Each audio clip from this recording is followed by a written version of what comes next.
evening, everyone. Hello and welcome back to 2S ACC. We are here for the 4th round of the 11th season. We've got a terrible camera because I didn't set it up in advance because I'm very prepared. We are here at COTA, the first time, well, not the first time we're at an America's DLC track, but the first time I commentate on it. Unfortunately, it is a COTA attendance moment with 18 drivers, but I mean, you know, you can make a race work with 18 drivers. F1 leagues don't ever have more than 20, so I think this should be fine. My OBS is telling me that I'm dropping frames, but it does not look like it, I think. So I don't know, let me know if that is the case. Also, I still haven't pushed the thing, you know, the link. I have not posted that anywhere yet, so I'm gonna do that so we can get some action in chat, so I'm not as alone as I usually am for the 1 hour broadcasts. Let's see, so we can put this here, and we'll talk about qualifying in a second. I'm prepared. I just arrived basically, and was not able to set up. So, okay, there we go. We've got 18 drivers, and the qualifying session has 6 minutes on the clock to go. Our driver on top as of now is Dominic Illigna, which is a surprise to absolutely no one who has been paying attention in the past 3 weeks. And also last season. Last season he did win the title, of course, that is why he is running that impressive car number 1, but also he is leading the championship. I am very certain. He has had 2 race wins and 1 race where he was pretty dominant in qualifying, then bottled on turn 3. So I don't know. I don't think there's much able to stop him right now except himself. And that is why I'm not surprised at all to see him at the top of the board. Then we have got George Rosu in the BMW number 26. He is he's not on a lap. He's gonna start 5 minutes to go, so he should be able to get in 3 more timed laps with a lap time of just over 2 minutes. That is what we're looking at here at COTA. One of the longer laps on the entire game. Spa, of course, is quite considerably longer, but apart from that, rarely you have a lap time over 2 minutes, comparable to Bathurst, I guess. Though Bathurst closer to the 2-minute mark. Right, so Rosu is back, and I will just regurgitate what I said about him last week, which is that his whole thing is that he is quick, he has a lot of potential, but there's always at least 1 tragedy per race, meaning he never really gets the result his pace would deserve. But of course, you know, there's multiple things to racing. There's pace, consistency, and racecraft, and you gotta have all 3 of those. We know he has pace. The other 2, well, I'm not saying he has bad racecraft, I don't actually know, but consistency is certainly a lacking factor, and maybe he can do something this time out, though 7/10 adrift from Illigna should be a challenge. Tommy Azalin is 3rd. I'm gonna get the standings up for myself in a moment to see how he's been doing. Oh wait, it's all on the sim grid thingy, isn't it? That is unfortunate. Wait, let me check that out. We got standings, and wait. Well, oh, I was not aware. Azalin is actually a championship leader. I correct myself. I stand corrected. Dominic Illigna is 2nd. They had 1 point apart, and it's because Azalin has finished on the podium every time so far. 3rd, 2nd, while Illigna 1st. Wait, what? Huh? Why is SimGrid pretending we've had... Oh, oh, it's counting the warm-up race. So, Azalin, 3rd, 2nd, and Illigna 1st, 7th, 1st. And the remaining win, the one at Hungary, is of course Ben Lewis, but he is not here. Which is a bit of a shame, really, because he was doing really well, and would have been nice to see him take it to COTA, see how it goes. If anyone's in chat, please, you know, show yourself talk to me. Give me attention. It is what I crave deep within.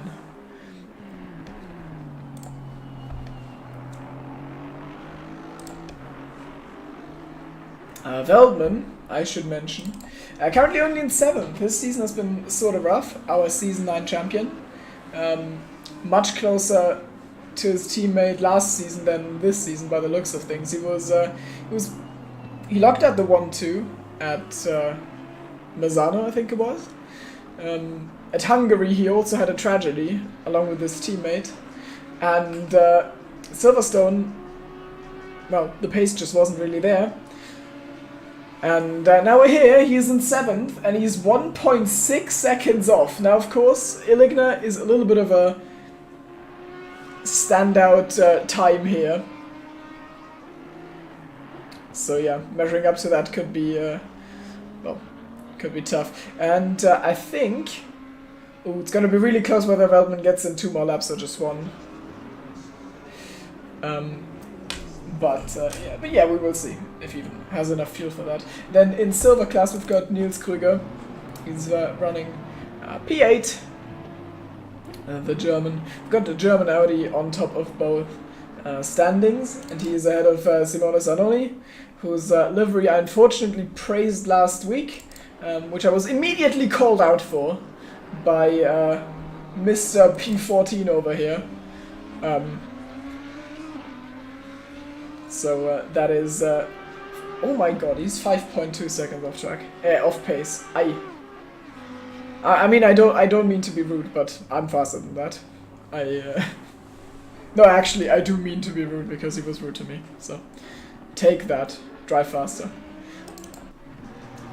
Generally, the gaps are really absolutely massive. The gap between Veldman and Krüger, once again, the gap between silver and pro, is massive. That is a second, and I think a reason for that is that this track is a little bit weird to get down. No one has really ever driven it before this week, I would assume, so practice gets rewarded extra, since well, some start at literal 0 and not like when we go to Silverstone, you haven't practiced. You're gonna need like 5 to 10 laps to get into the groove. Here you might need a whole race because you've never driven this track, and that is that could of course be a problem. And that is what I blame for the fact that our grid is absolutely massively spread out right now. And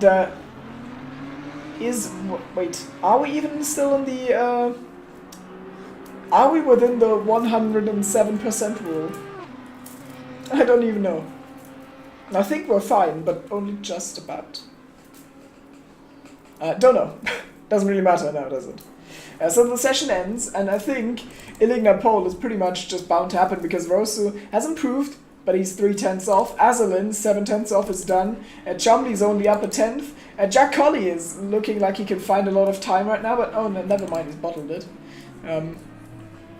Was temporarily up for 4/10 there, but that is all faded quite quickly.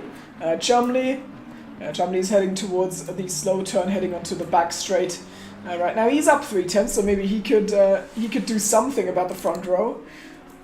Though for that he'd have to beat Rosa, which is quite a target, and also that was a terrible corner from him. It looks like, yeah, this result looks like it's gonna stand. Aiden Bailey will gain some places. He'll probably be, well, depending on how the rest of this lap goes, close to the front of Silver Class, if not the front of Silver Class, so maybe he and Krüger can give us a little battle to look forward to.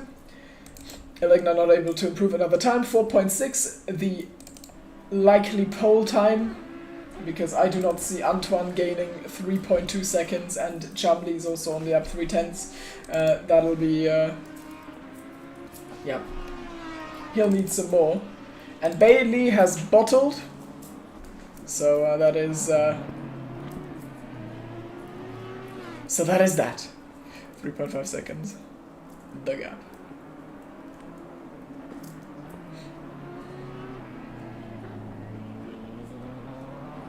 Yep, and now he's down on his time, and so is Oliver. No, wait, Oliver has crossed the line, so he's 9th, just towards the front of Silver Class. Also, I mean, just because, well, just because I've talked about him right now. And massive thanks to him, of course. This broadcast would not be here without Mr. Oliver, because he did kindly sponsor the. He did kindly sponsor the Americas DLC pack for me. I did not own it, and honestly, I didn't want to pay €10 to do one broadcast. But Antoine decided, Antoine decided he's gonna gift me the DLC. So thanks a lot to him, and we'll see. Hopefully we'll get a good, entertaining one out of it. I predict a little bit of a shit show, to be completely honest with you, since so many drivers have not driven the track before, and the gaps are so huge. I just expect people to make a lot of mistakes. Also, drive-throughs are going to be a thing. Anyways, let's go for the grid walk with only 18 drivers, unfortunately. We've got Dominic Illigna in P1 ahead of George Rosa, which should be the fight of the race. And Tommy Azelin, championship leader, will be looking to maybe take P2, maybe even P1. Certainly try to keep up his 100% podium rate this season. Sam Chumley's car still looks like shit. Jack Colley starts 5th. Ahead of Alexander Diakovsky, who's always a threat. Then Nico Veldman, slightly disappointing qualifying once again. So I don't know what's going on with him. Maybe he's not putting in the time anymore. I wish he would, because he is almighty fast when he puts his mind to it. But it's been tailing off lately. Then Krüger leads silver class in P8 ahead of Antoine Olivet. And then Simone Zanoni in the Audi on the left with the interestingly placed sponsors. That Adidas does not belong there, but it's fine. We've got C Engine. I don't know what's the name. Oh, I'm not pronouncing that. I am not pronouncing that. Aiden Bailey. Jorge Prieto in 12th. Then Aiden Bailey on the right in the Beamer. In 13th. Then the Ukraine car by the guy who's not from Ukraine actually, but from Slovakia. Michal Ranoa in P14 ahead of Art van Geffen. In 15th, then Marvin Betch is P16, the Weeb car is 17th, and Martin Bryan rounds out the grid in the blue Ferrari.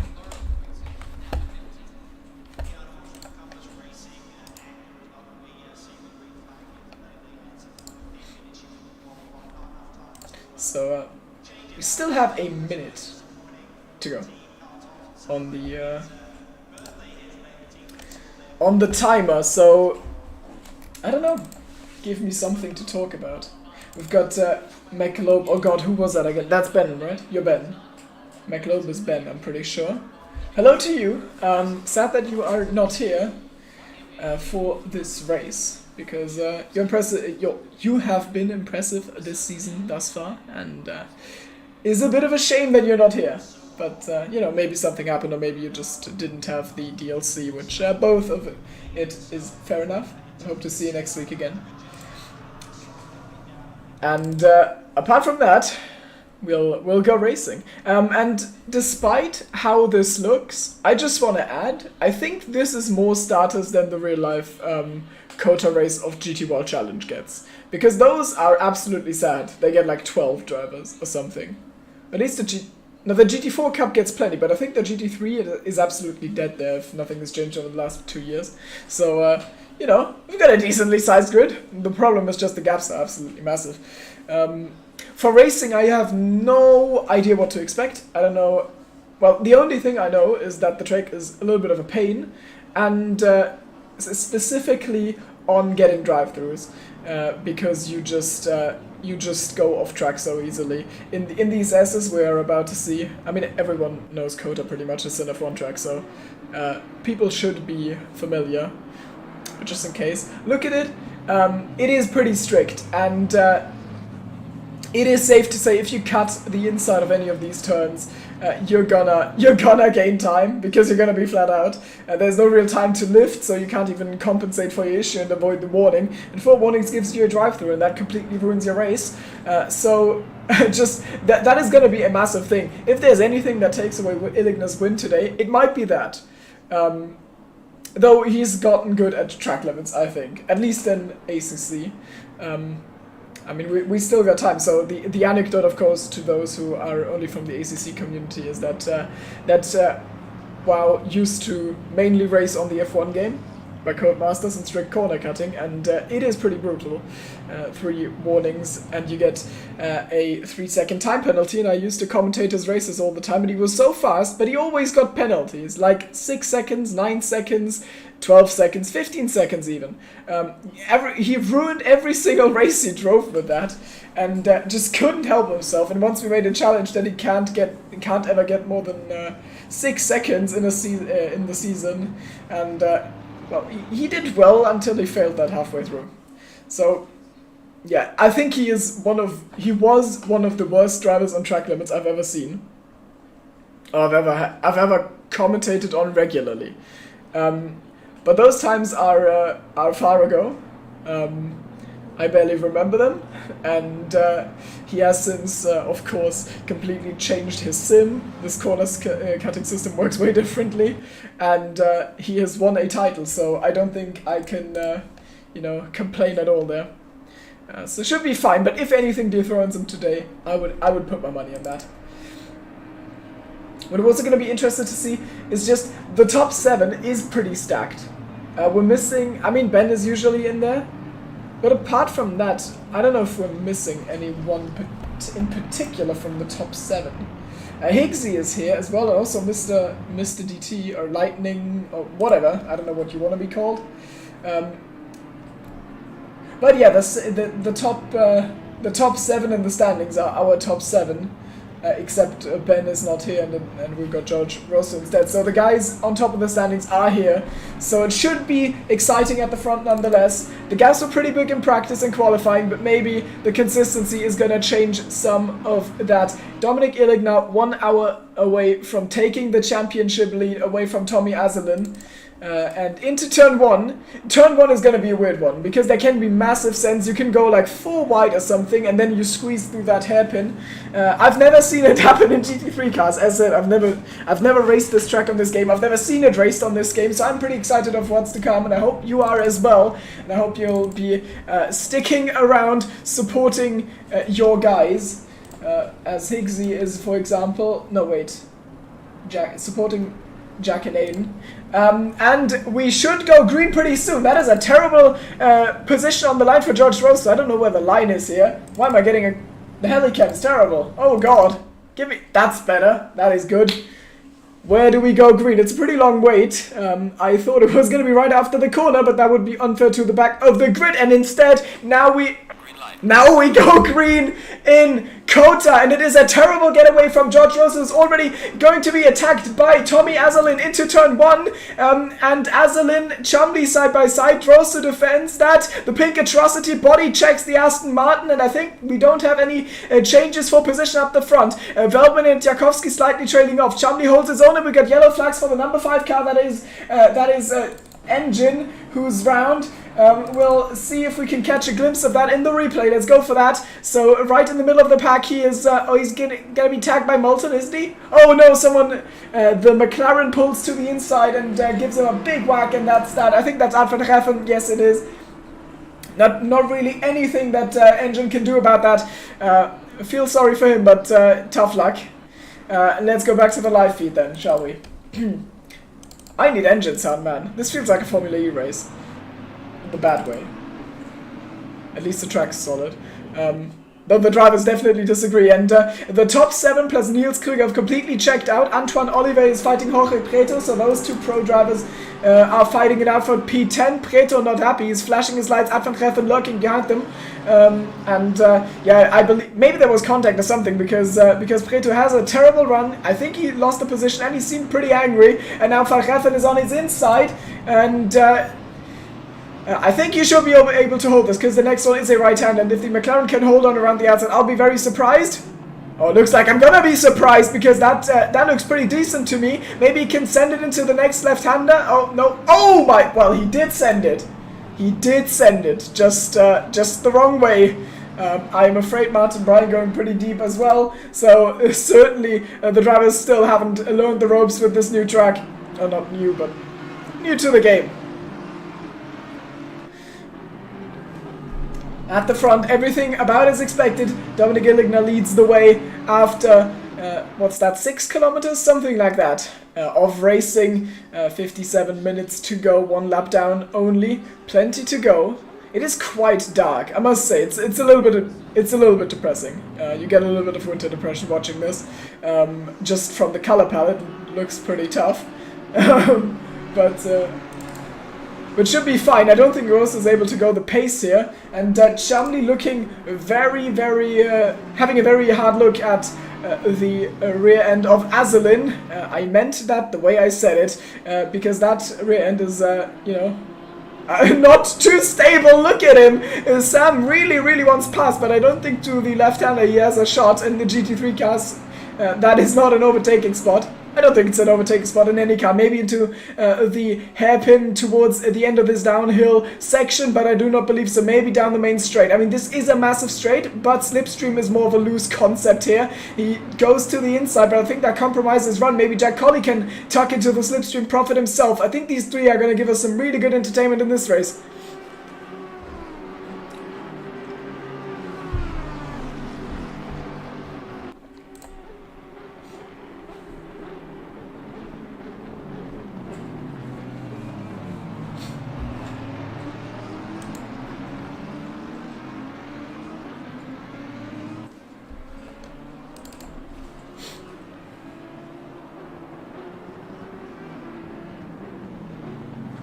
I think there's a fight a little bit further down the... Oh my god, it's not just a fight, it is a proper melee, as Zanoni and Brian have collided there. There's P13 and 16 respectively now, all the way down to the order. They are behind Engine and the likes, Betch as well.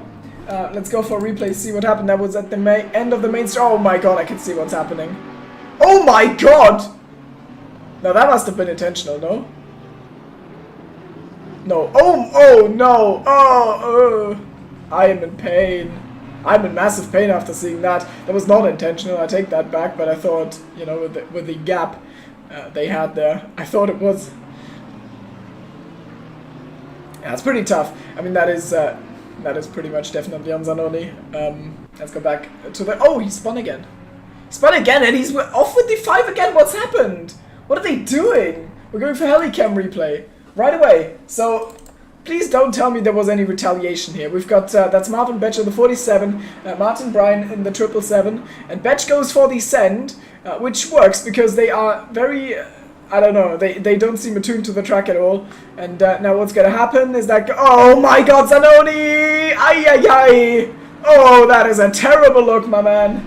That is a bad look indeed. I am at a loss of words about that one. That looked pretty bad.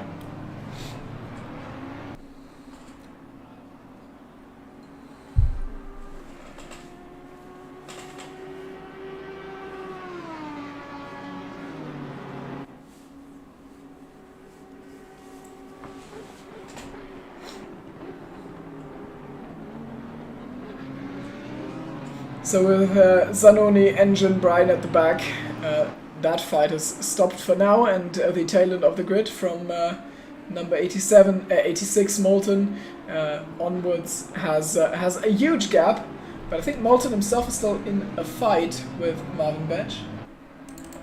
Oh no! Oh my god, it just doesn't stop. We have DRS.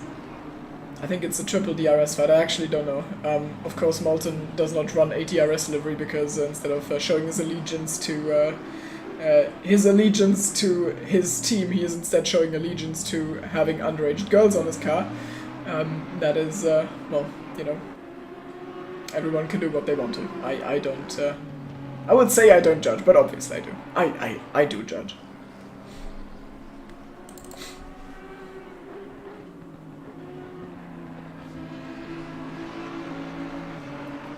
Finally, we're getting the Betch Moulton one we've always wanted to see. This is the content, man. Love it. Seems like a foot cramp or something. Well, I hope not. But whatever it was, the crash happened and was pretty embarrassing. I know, getting out of a little bit out of shape there. I should also keep an eye on this. That is another fight brewing. Jack Colley weaving about aggressively as he tries to stay on track on that corner, turn 8 I believe it is. Just know it as the corner where Vettel did a wheelie, but yeah. I don't know how good overtaking is possible here, just because the corner before the long straight is so terrible to follow through, or just to drive. It's just an atrocious corner. I hate it. Because that corner is so bad, I don't know if you can really follow into slipstream and then, or tuck in and then gain anything at all. Maybe, I mean, definitely in an F1 car, F3 car, whatever, like something that is not a truck, but just in the GT3s it doesn't really work, does it? The acceleration you get from the corner is terrible, and it's all bad.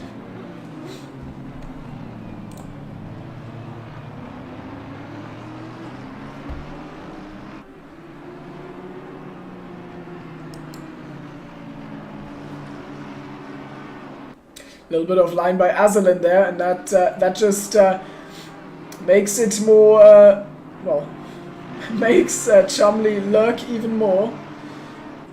They have completely lost connection to the top two. Rosto's pretty impressive right now, 1.4 seconds the gap. So he's definitely making sure Illigner can't coast. And towards their back, Veldman has lost connection, Krüger has lost connection. Olivier is out of Bailey by now, so that's P9 and P10. And Prieto is fighting Bailey, but I'm not gonna switch to that quite yet. Let's see if the Molten batch fight has any changes. No, it doesn't. They're still just running as they were. Jorge Prieto, I just talked about. It's BMW versus BMW. Fighting it out for the top 10. Oh, we got a yellow. That's number 88. It's Simone Zanoni. We're going for a replay. So, what happened there? Oh, not again!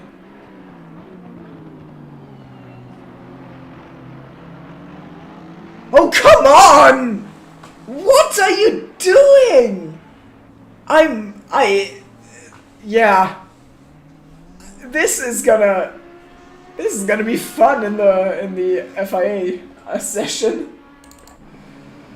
What are they doing? I'm afraid I can't say any nice things about what's going on. Oh God, Aiden. Aiden Bailey teleporting out of existence for a second. But getting it together. I hope he's not gonna send a DC missile. To those who don't know, in this game, if you... Or don't know if they maybe they fixed it, but it used to be the case... Wait, how does it... No, actually I have no idea how it works in ACC, I just know how it works in AC. In AC you tap out, and your car just sends a straight missile into oblivion. And that can hit people. Which is pretty great.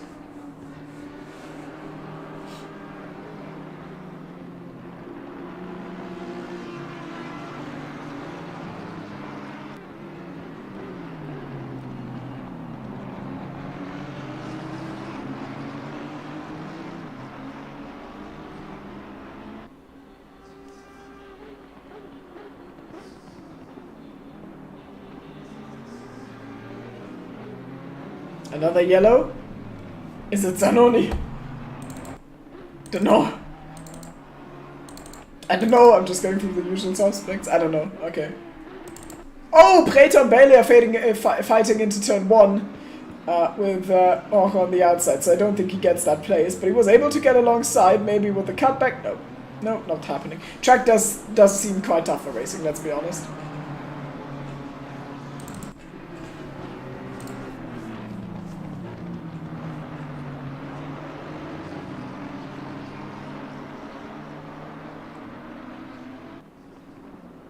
What is it today? Some sort of host issue? I don't know what you mean. I actually don't know what you're talking about, I'm afraid. Sorry.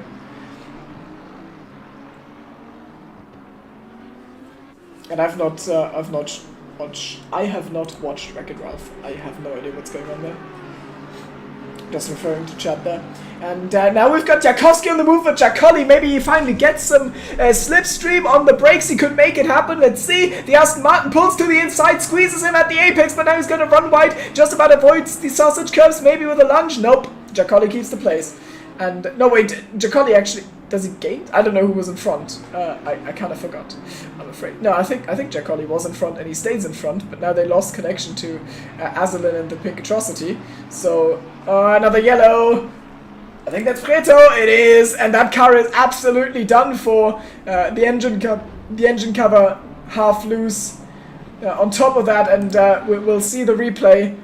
And bro, what is everyone doing today? This is embarrassing.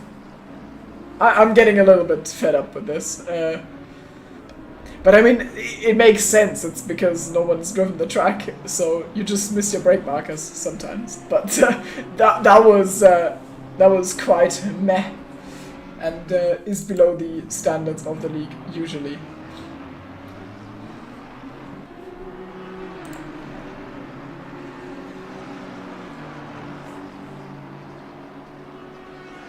Now, I don't think the mistakes are because of any lag or something. I'm very certain it is because this track is new in the DLC, and that means we've never driven it in a league race. Most of these guys have never competitively driven this track, and that's just where all the mistakes come from. It's also where the field spread is so huge, and not much to be done about that. Don't think it's lag. Server, I think, is pretty stable usually. I mean, the server is stable. You don't just... Like, if there's lag, like there was with Aiden, then it's just him.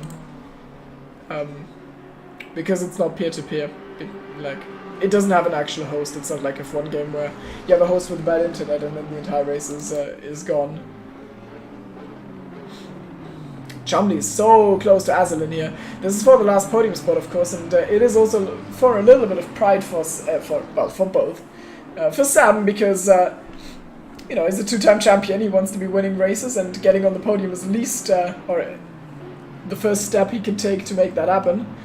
And Azalin, because he has finished on the podium every single time this season, and he's got a championship lead to defend, which he will in all likelihood lose to Dom by the end of this, barring any catastrophe.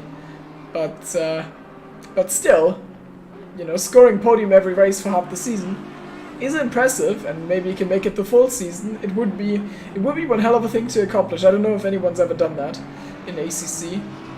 I would love to see it though. So, well, I'm not rooting for him to do it, but if he does it, I'll be psyched about that.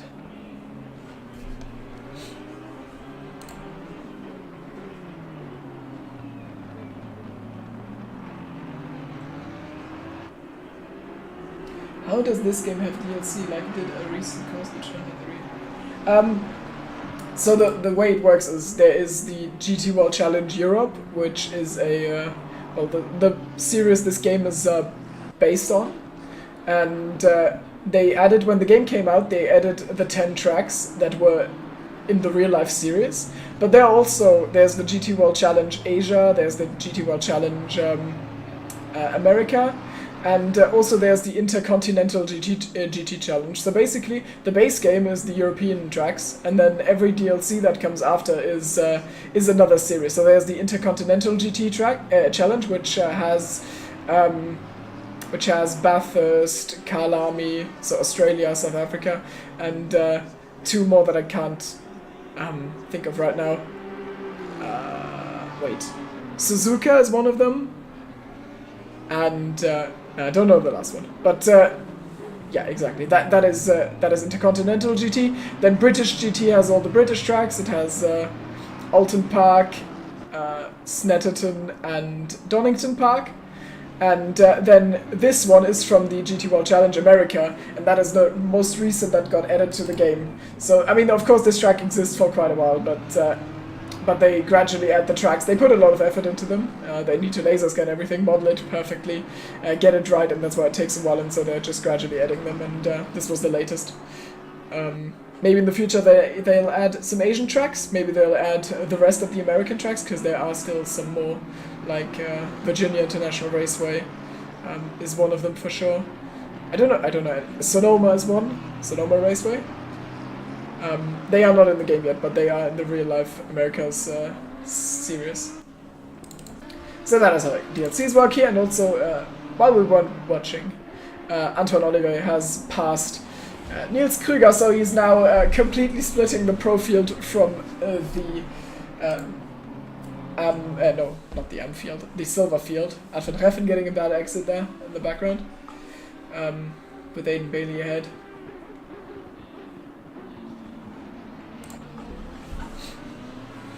Yeah, also in the near, or I don't know if in the near future, but I hope that at some point they'll update their European roster of tracks, because the calendar this is based on is 2018 or 19, and since then they've added a bunch of tracks that that just aren't in the game. For example, Zandvoort has the banked corners for F1 now, and that's not in the game. Manicourt they've been at for a few times now, and Valencia has been the season finale for years, and that is not in the game either. So those should be added at some point in time. Just it's all a logistical issue, because Kunos are of course not a big developer studio, so they need to justify the effort, and now there is Alexander Diakovsky, and we've seen this exact thing happen before. And this time Giacotti goes a little bit deep, and Diakovsky beautiful on the cutback, maybe around the outside, but I don't think you can really go around the outside here. We've seen it tried earlier by Van Reffen, and he got it pretty wrong, and then he completely overshot this corner, which Diakovsky will not do. Instead he goes deep, forces Giacotti on the shallow line, gets a better run, but it's not going to be enough. There's no way he manages the pass, and he'll have to wait for next lap. This one is brewing. I think we will see some overtaking here, but we'll need to be a little bit more patient, since this is not happening right now.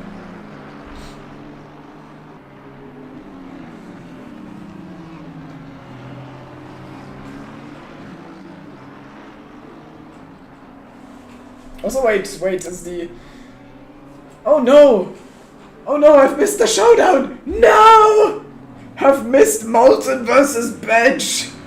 Shit! I wanted to see that! No! Andrew, try and re-overtake him! Get him! Get him! Run him down, blood! Luckily no one is watching this, because it'd be pretty embarrassing if anyone heard that. Oh god, there's 8 concurrent viewers. And there's gonna be a ping by Marvin after the race where he clipped to this, and he'll tag me on it, and it's gonna be terrible. I look forward to it. Amazing. 40 minutes to go. Illigner, solid as a rock. I didn't say that. Up front, Rosu doing pretty well, but he's trailed off a bit. He's lost now a second over the past 10 minutes, I think. Or more.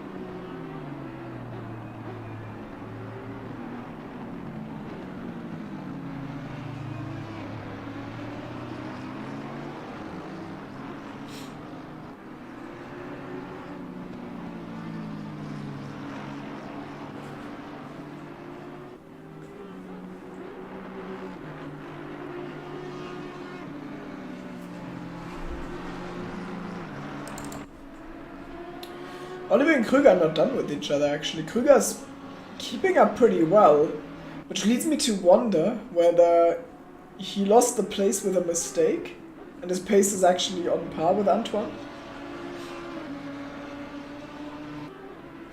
Don't know. Oh god! That was really tight. I thought they were gonna come together there. But it's fine. Nothing happened. Rose lost another half a second on the last lap. Illigner is just putting the times in, and I don't think George has an answer to it right now. He's cooked his tires. I mean, the BMW is a little bit of a princess to drive, because it just slips so easily on... Well, I don't know, does it slip on traction? But it just feels bad in acceleration zones in a way. I don't know if that makes sense. So I don't know, if maybe you slide a lot, you get your pressures wrong. you get tire wear, something like that. I could imagine that being the case. I, of course, don't know what I'm talking about, which is very good if my job is literally to talk.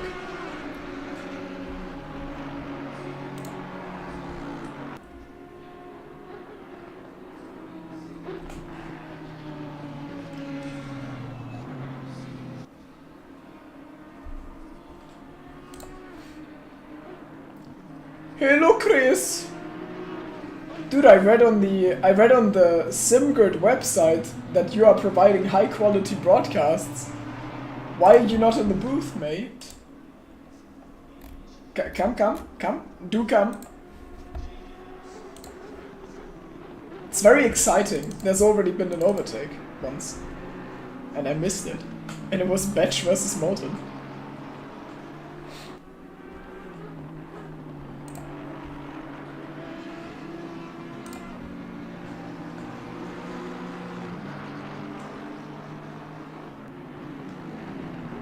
And Sam goes for the pit lane, so 36 minutes to go. Sam Chumley pulls a Sam Chumley by pitting first. And maybe that'll bring him back into the conversation. He's lost a little bit of ground to Azalin towards the end of that.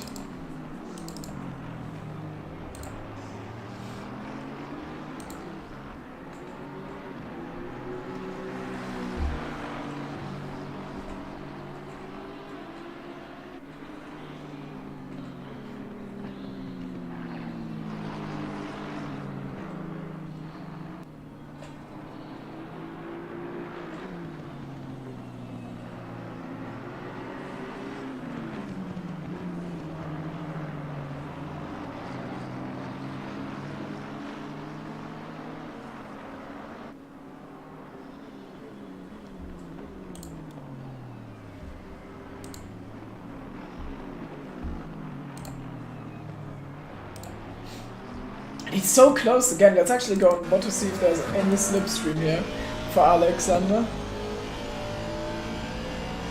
Because this is such a long straight. Yeah, he is gaining. He might be going for it.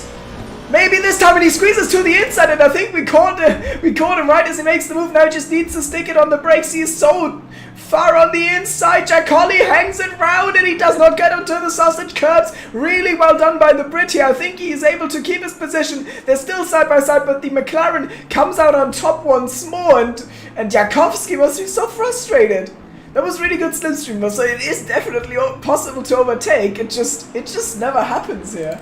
And Molten is... No, wait. Yeah, Molten and Rainoa and Engine are all fighting. Engine on the way through. I've never seen this guy race before. I think it's his debut. And now he has come up towards the back of Michal Rainoa, Andrew Molten, Marvin Betch. So those four could give us an explosive fight. I hope in the fun way, not in the it literally explodes way. If you know what I mean. Which you definitely do if you've ever watched my coverage of Welsh Toast. Oh no! The 24 has bottled it. It's Niels Krüger. He goes to the pit lane. Yes. Let's go for a replay. See what's happened. That is our silver class leader, of course. So that would be tragic. And he just drops it. Who's getting past there? Van Geffen is past. I think it's just Van Geffen. So the Dutch driver will now be heading the field. But I think... Didn't he kill someone? Oh yeah, he had a collision out of turn 1, but that might not be a penalty. So Van Geffen may be leading silver class now. I don't know if he does though. In the black McLaren, which honestly probably just is because I did not update the livery pack because I just completely forgot. As said, I didn't really have time to prepare for this broadcast. Therefore, if you've got a beautiful livery and I just can't see it, I am sorry. I'll fix it next week. Likely. Though next week is the evening before the worst exam of my life, so...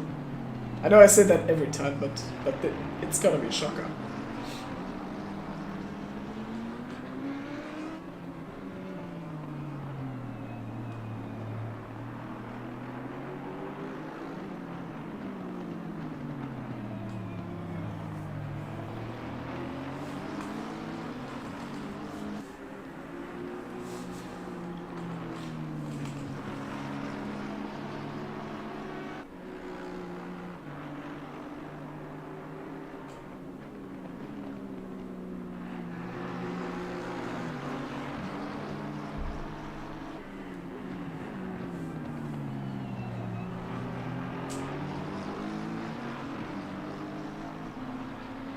And now Azalin is in the pit lane, so we will be able to directly compare his position on track to Sam. Sam is in, he's in clear air, there was no one disturbing him at all on his run. It's coming through sector 3 right now, pretty big gap to the front. I don't know if he had to deal with Zanoni, I'm not sure about that. Maybe he did. That would have cost time in that case. He was a little bit down in Azalin, I believe like a second and a half, and that can easily be made up during a pit stop. So that is what we will keep our eyes out for.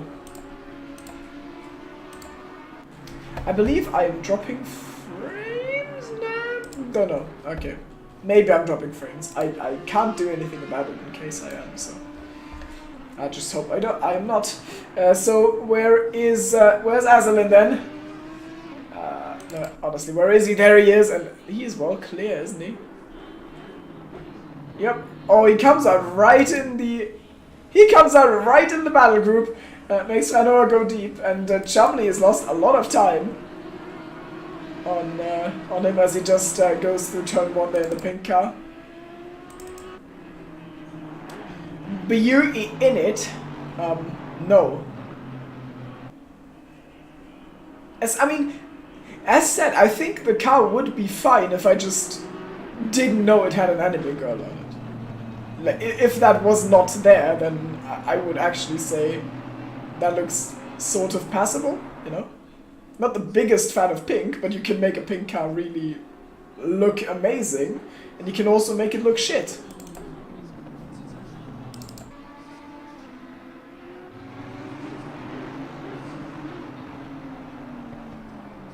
Right, so back to Molten.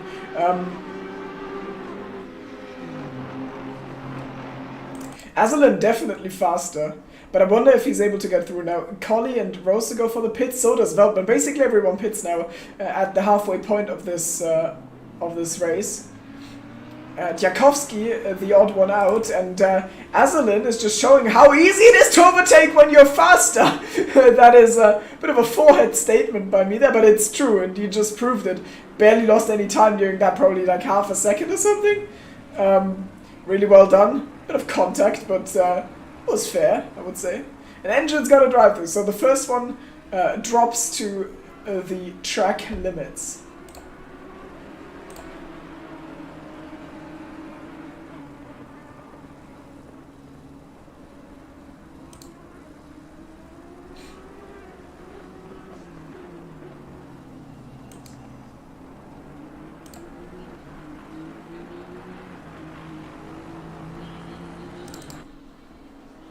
I love this camera at the top of the hill, by the way. That was really good.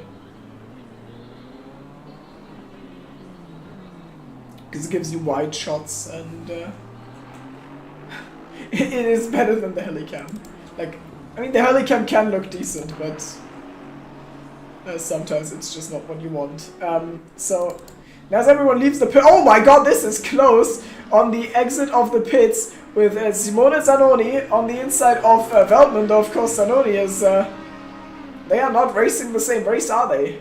I think. Or maybe he's exactly a pit stop behind, that could be true. Of course the timing on the left is not up to date at all, and now Collie with a mistake! And I think he was well clear of Velt, so Veltman's certainly one of the winners of this pit stop window, and his teammate goes for it as well.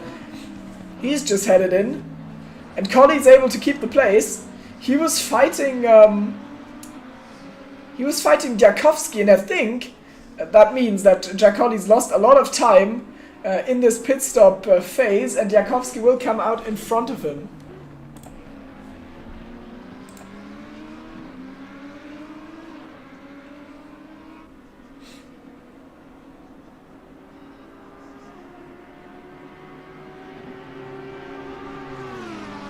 Now in the slipstream, Nico Veltman going for it on Giacolli. That is for position, of course. And Nico just looks faster, and he just gets it done. No, never mind. He goes completely deep. Even hits the curb there. Yeah, almost jinxed that one. And now Renault has got a stop-go 30 for speeding in the pit lane, while Engine is in the pit lane for his pit stop. So those two are completely done. Betch and Molten are still right with each other. So... they're having fun. Also, Zanoni versus Velb was for position. That's updated. It's just that Zanoni is a pit stop behind, meaning there's 1 minute on his race time that is not there right now. And Illigna is just so clear of everyone. That is a huge gap he's got going on there. And where's Djakovski? Djakovski comes out, and he is. And that is Chumley there in the distance, but I think Collie is, yep, Collie lost so much time in the pits. And Djakovski has the move done. Unfortunately not on track. I would have loved to see that, but it's not like, it's not for a lack of trying. He did have good chances, it just never panned out in the end.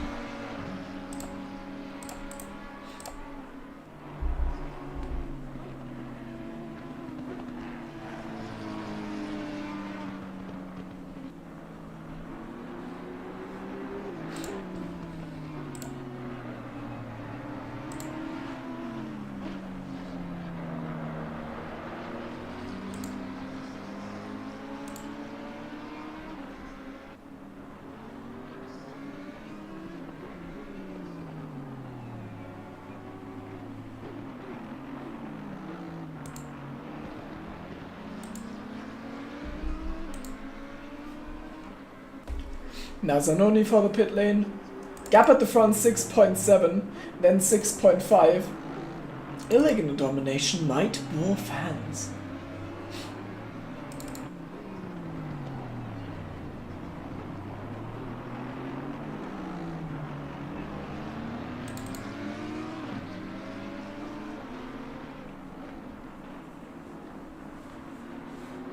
I'm getting new water. I'm sorry, I can't.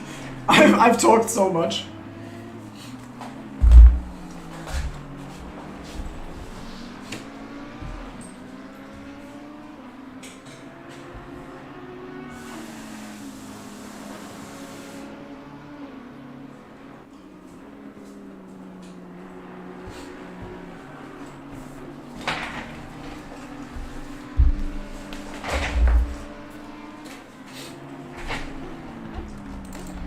Van Geffen is in a tight fight, so there is action on track at Van Geffen and Aiden Bailey within 4/10, and it looks like Aiden looking to the outside. This is actually, no, it's not for the silver class lead. Krüger still has the lead after completely bottling it earlier.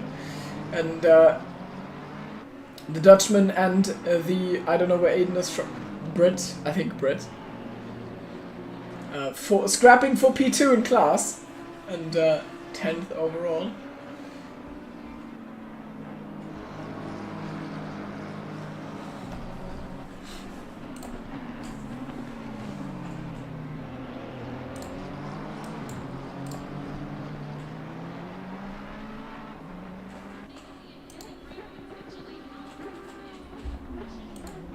And now Aiden goes for it, gets a good run there in the slipstream, goes for the inside, but he's pretty conservative on the brakes. Ad is deep though, so that is a place change, and nicely done from Aiden Bailey up to 10th. And the next one is Krüger, but the 4-second gap, I don't know if he can close it. So it's going to be tough. And we go back to, well, no, we stay with this for a while, because this could still be spicy, though I think that was a pretty bad corner. No, the McLaren is actually just, he's just driving the opposite line. He's trying to find a space. Could actually maybe try and re-overtake. I don't know how fast either of these cars are on the straight. And the McLaren feels like a proper glued to the track race car though, doesn't it? Now Zanoni gets the drive-through, so his race goes from bad to worse. Greffen sets up the move, but the sausage curve on the inside means he has to turn out the corner again, and that means no good run this time. Still on board with him, but nope, not happening. Nico Veldman. Bit of a gap. Well, only a little bit of a gap. 31 seconds between Nico Veldman and Antoine Olivet. I miss when Antoine was not dancing every day. Oh, now Simone Zanoni has bottled it. We're going for replay. Yeah, not a brilliant showing. Oh yeah, he's just given up. I get it. I would have done the same, honestly. And bye. And he dies in a big ball of fire. Just kidding, his front gets slightly bent. Back to the live feed. So we've lost Zanoni. And oh my god, the molten... The fight! The juice! Give me the juice! I need to see this. We're going to the replay with Marvin Betch versus Andrew Moulton, and Moulton is holding the inside. What is Marvin gonna do? Oh, he's actually gonna stick it around the outside, isn't he? No, wait. I'm dumb. I am really stupid. So Andrew has made the overtake, actually. Right, Andrew was ahead. Forgive me for my idiocy. We're back to the live feed, and this is what life has got to offer for us. 22 years on this planet, 22 and a half years, pretty exactly 22 and a half years, on this planet, and all of my decisions have led me to this. Marvin Betch versus Andrew Moulton for P13, let's fucking go. Never mind, Marvin's bottled it. That was really bad. He's 1.3 seconds. I believe in you! You can do it! Get him! I'm going insane. This is not as bad as the insanity is not as bad as the Suzuka race was. I don't know, OGs will remember that. I don't know OGs, but it was like season 7 or 8 or something.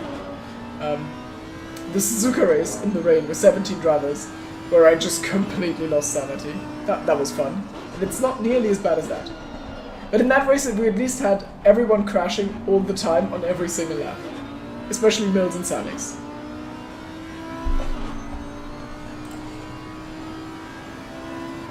I'm not saying this is my the biggest moment in my life. I'm saying just everything lined up, and this is where I ended up. You know, it's not the biggest event in my life. I've had bigger events in my life. I ate a kebab today, so that was exciting. I don't know. I cleaned my kitchen yesterday, so another big event. Yeah, you know, life's always moving, but sometimes it moves and you see Marvin Betch versus Andrew Moulton. You know, just happens sometimes. Also, hello to Pixel in chat. A certified hood classic. The knowledge of knowing. Fuck you. And the funniest shit is, I forgot what it was, but some audiobook I listened to within the past half a year literally had the knowledge of knowing as a quote.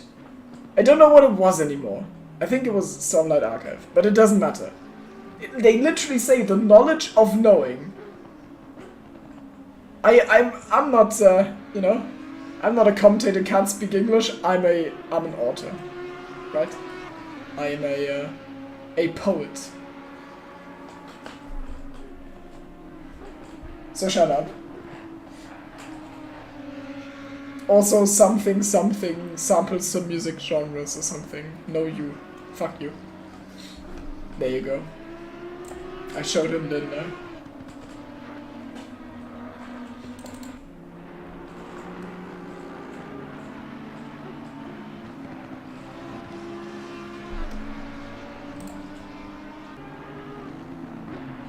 I've lost a viewer. That was probably him. I wanted to see if he was gonna respond, and my view count just drops by 1. Nice. Goodbye, Pixel. Rip Bozo.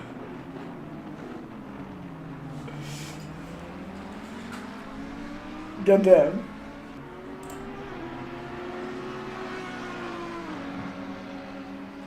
I think I always sound smart, so I'm always an author.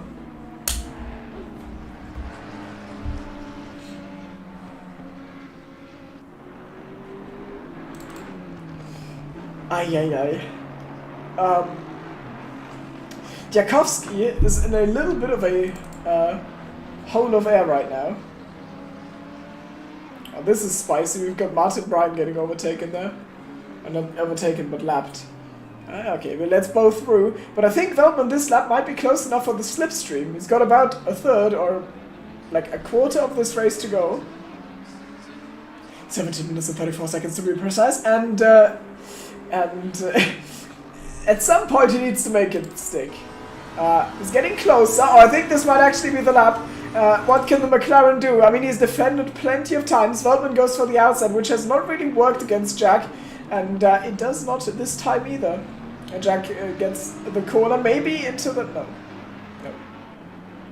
You're not gonna... No, they're not giving it any chance. You can see Nico... I don't know. I'm going with you can see Nico trying to drive a different line instead of you can see Nico not being in control of his car and going off track because of that. I'm going for the first one because that is the better narrative, right? Certainly an interesting way to drive that corner. But it doesn't really matter. He's got the pace on Jack. He can afford to make some mistakes, but at some point he just needs to get past.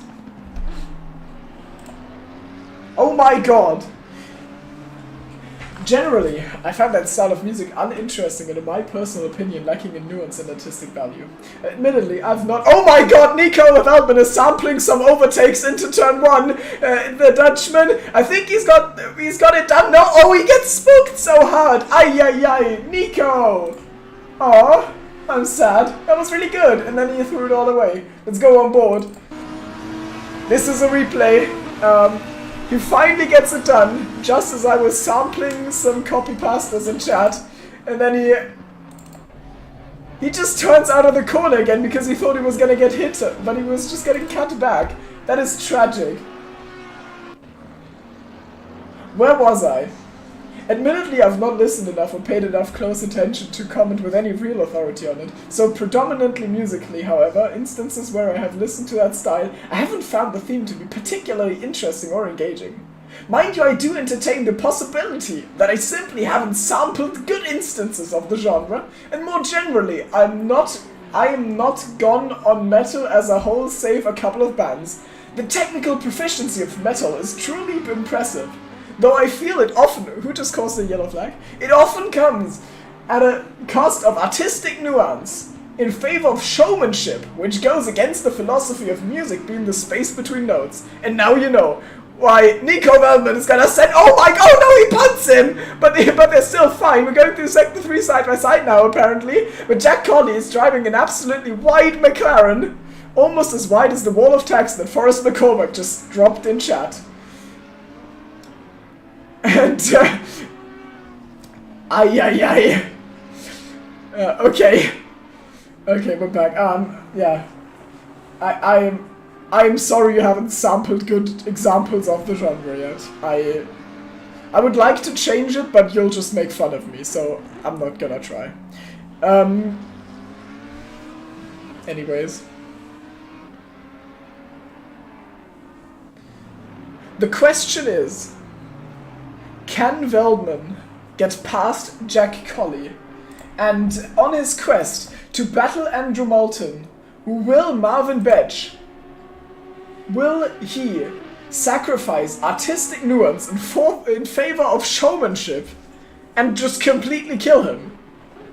That is the questions that need to be answered. 13 minutes to go, ladies and gentlemen. Who am I kidding? Pixel Lightning and 3 others. And also everyone watching this back. Hi Marvin, how are you doing?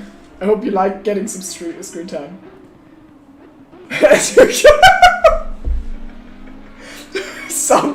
Sample some women, bruh. Oh god. Anyways. Yeah, I mean that's why you are in a sim racing chat watching Andrew Moulton fight Marvin Bedge for P12 at Kota. It just happens. Sometimes life does you rough, you know? And not the way you like. Anyways, we've got a fight here. We've got Tommy Azarin versus Sam Chumley. I have no idea where that comes from. I've kind of lost the grip on the race and reality at the same time. And, I mean, I don't know what you want me to say, but he's just not getting past there on the offline. It's nicely...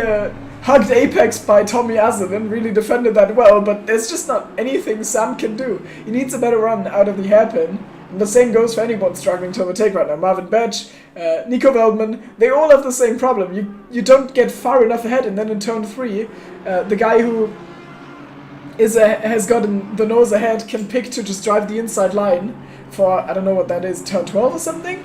And then you can't go the long way, it just doesn't work. So, overtaking seems to be pretty tough. Just a wee observation, you know?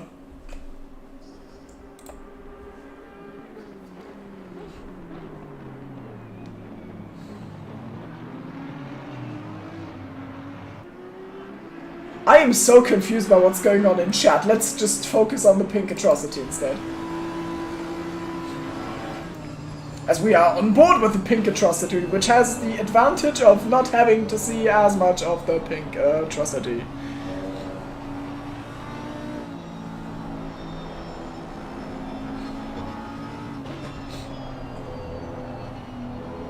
You know, when we wrote in the sim racing broadcast, the sim grid broadcast, Jesus, the sim grid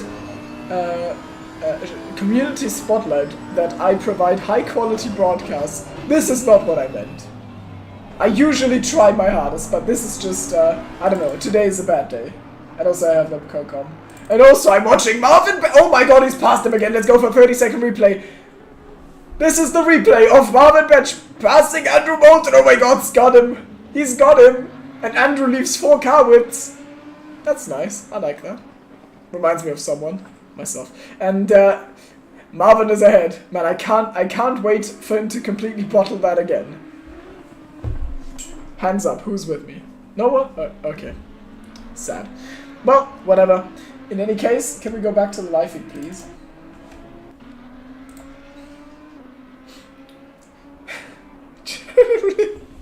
I don't know if I want to read that on broadcast. But shut up, man. You're obnoxious now. I respect it though. Though I think your copy pastor sacrifices nuance in favor of showmanship.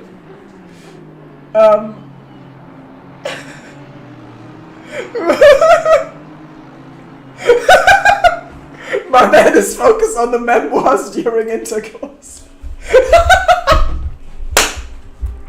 What is going on? I'm losing it, man. Oh, chat is rough. I don't know, man. The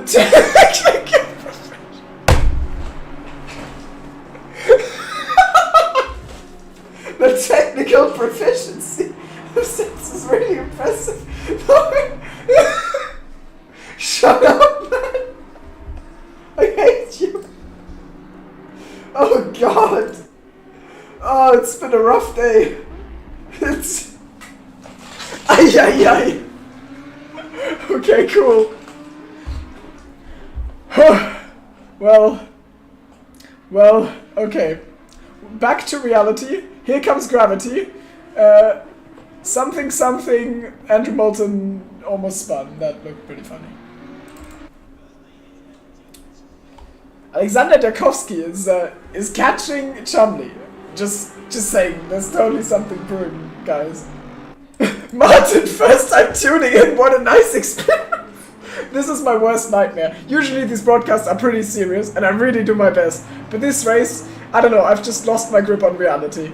And chat has been really weird. I'm very sorry, this is the first impression you get. I don't think you'll want to watch a second race. But normally these are serious, okay?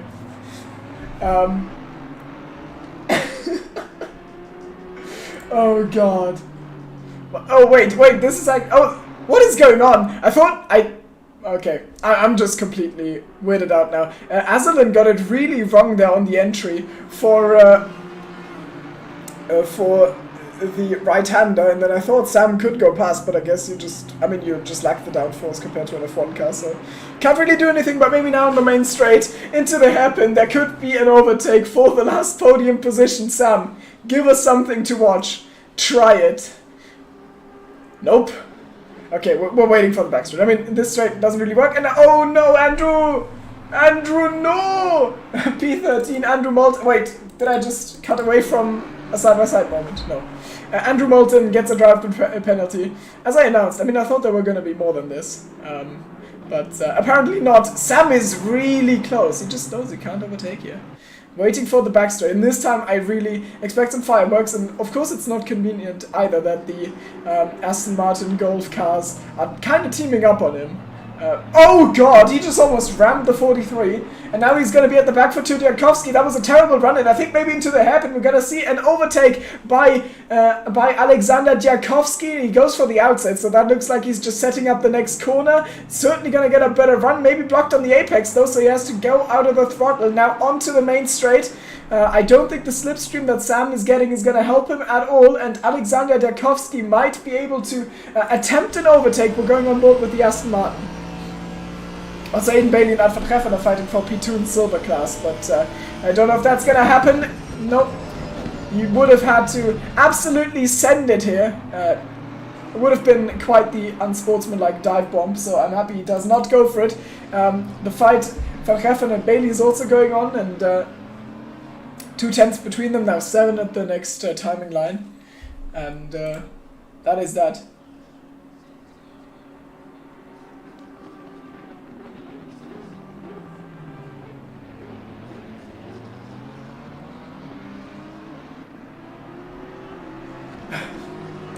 There are enough series. Yeah, I mean it depends. The thing is, when we have like 30 drivers, which we, well, I don't know if we get 30 anymore, but like when we have 30 drivers, usually it's serious commentary whenever there's something. Try to make it hype. But this race, just no one wants to drive Kota apparently, which is quite sad. So so I don't know. I figured laughing at absolutely ridiculous shit in chat is funnier than just listening to dead silence. Happens. Wait, oh my god, I'm such a bad commentator. Chumley's gotten past Azalin. We're going for a replay, and that is into turn 1. He somehow made it stick. So that is our 2-time champion, Sam Chumley. And so he's gonna grab the podium, isn't he? Just lunges late. Oh, there's contact. That would be for the FIA to look at, I imagine. And Azalin drops 2 places to Diakowski and Chumley. So I don't know, man. The FIA could have a look at that, and if all things go wrong for Sam, then this could be the podium of Diakowski. We're back to the live feed, and someone's really slow on the left. That is Moulton, I think. And Moulton, yeah, getting lapped here in his anime car.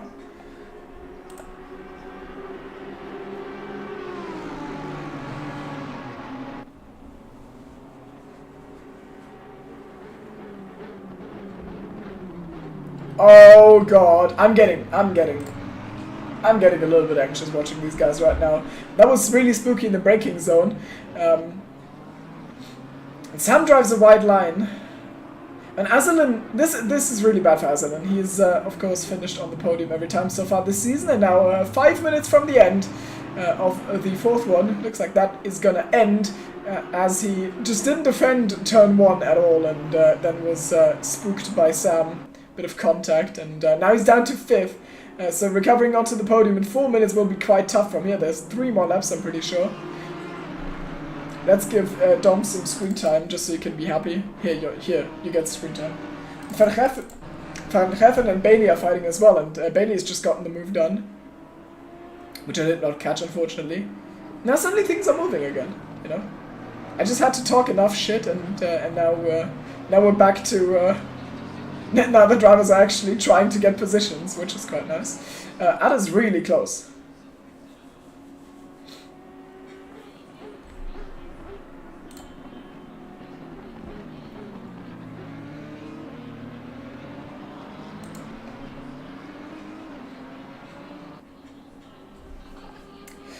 And tucked into the slipstream, we're gonna go on board with the McLaren. Aiden is worried. He pulls to the inside, but I don't think he needs to be, because yeah, this would be from too far back.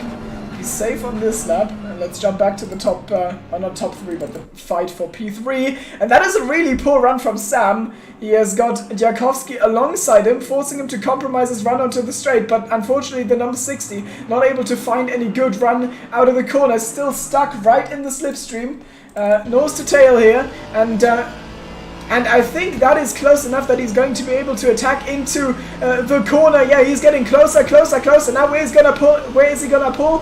And Sam goes for the inside and then squeezes towards the outside. That was really spooky. Late set from Jakowski. There's contact, and I think Sam is spun round. Azelin's back onto the podium. There comes Moulton. He doesn't really matter in this, but Sam's just been punted out of a podium position. Tommy Azelin is back onto the podium. Said that word a few times now, and oh, he's going for it. You can't go there, man. So Alex just forced his way past there a little bit, man. The FA is not going to be delighted about that at all, unless they like their work. In which case, you've got something to do. That was not great racing, I would say. That is fair to say. Yeah, he definitely forced him wide there, and then inadvertently just made his teammate profit off of it. And yeah, that's gonna have some debate, man. Sam must be fuming in that car, and now he's got Jack Colley right behind him as well, in the British McLaren. Well, all McLarens are British, but this one is also got a bad livery, so there's that. Holy racecraft, Batman! That was some racecraft. Just, I don't know. That's a non-judgmental way of saying it. That was some racecraft. One of the racecraftest races of all time. You know.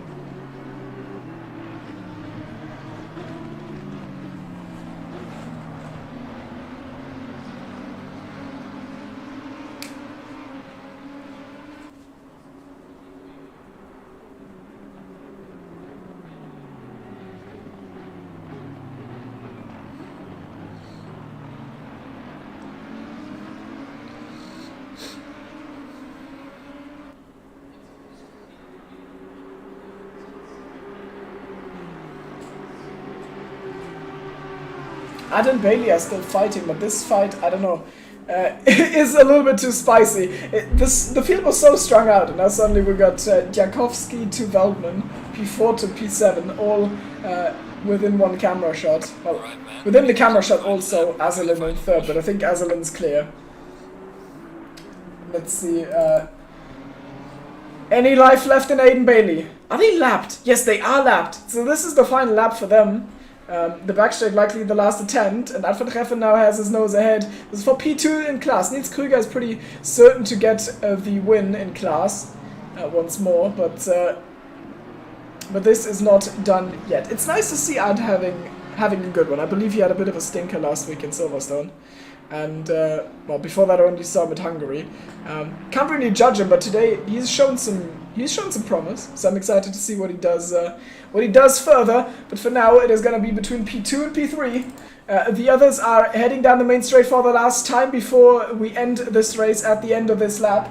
But there's no overtaking spot here, so we're going right back to the silver class showdown. Number 34 McLaren versus number 22 BMW, and that is not an apex. That is not an apex at all. That is a terrible run, and I'm pretty sure Aiden Bailey has just gotten the P2 gifted on a silver platter here as he tucks in, and he's gonna pull out towards the inside. I don't think there's anyone the McLaren can do about that. What a terrible camera angle, by the way. Into the braking zone. The Beamer is gonna have his nose ahead. He just needs to nail the braking marker, and then he will be second in class. Turns in, but he can't because the Beamer is blocking the way. Maybe with a dive into the next right-hander. I think this is a done deal. Aiden Bailey doesn't quite secure P2 yet, and is still having a little bit of a sniff. Oh my god, what are you doing? Marvin in the background just dropping a place. Getting lapped by Rose, so that is P2 and the BMW coming through, but I think those guys are not going to pay any attention. Aiden Bailey has just gotten the place, and Dominic Illigner, no screen time at all. If you want screen time, please stop driving well. He dominates yet another race, 3 wins in 4 races this season, absolutely great stuff. And in silver class, well, we're going to have P2. That is not P2. That is P2 finish as Aiden Bailey on the last lap profits off of the mistake, takes second in class ahead of Ad van Geffen, and then Marvin Betch is 4th in class, and George Rosu is 2nd overall. And what's happening here? Collie and... okay, Collie was really close to Chumley, but there's nothing happening there. Those three are not trading any places anymore. And Tommy Azelin with a fourth podium in 4. Good stuff from him. Jakovsky, maybe a penalty on the way because of what happened between him and Sam. It's hard to judge. And then Chumley, Jack Colley in 6th. Nico Waldman, yet another slightly disappointing race. I'm sorry to say, but it's true. And I'm sure he'll agree. Got higher standards for him than 7th. But maybe in the future. And Olive and... well, Olive is going to finish. And Krüger is definitely... going to win in class. Oh wait, did we just... Oh my god! Reinoa just passed for P15. Let's go! Insanity. P15 came down to the last lap. Love it. Here's Krüger.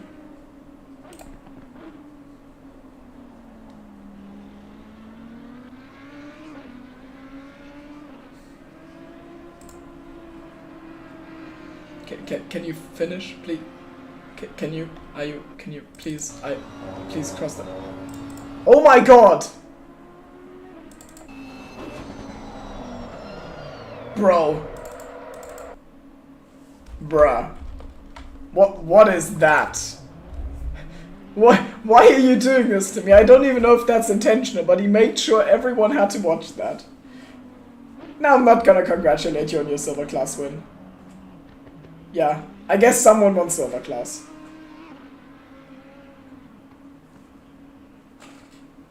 Cool. What a mess of a race. But we made it. We made it, guys. We're through. My brain is completely cooked. And speaking of cooked brains, we're going to Bathurst next week, which should be good. Right, I'm writing... I know I'm mentioning my my uni problems at every opportunity, but we're going to...